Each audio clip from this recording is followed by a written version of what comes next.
কখন কি শুনেছেন বাতাস তিতা হয়? আদৌ বাতাসে কি কোনো গন্ধ আছে? বাতাসও তিতা হয়, কিন্তু সেটা সময় সাপেক্ষে।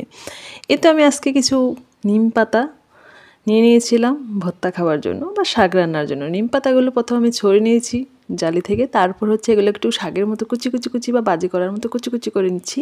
কারণ যতটা কুচি মানে ছোটো টুকরো হবে খুব দ্রুত ততটা রান্নায় মসৃণ হবে। আসলে রান্নায় না, রৌদ্রে দিলে ওগুলো তাড়াতাড়ি শুকিয়ে যাবে আর কি। কারণ এমনিতে কিছুক্ষণ পর পর বৃষ্টি আসে, রৌদ্র হয়, বলাই যায় না কখন বৃষ্টি হয় কখন রৌদ্র হয়। এখানে হচ্ছে কিছু নিম পাতার শাক আর ওইখানে হচ্ছে কিছু জবা ফুলের পাপড়ি। দুইটা ধুই বলে শুকানোর পরে আমি আবার চালতেছি কেন ভাবতেছেন?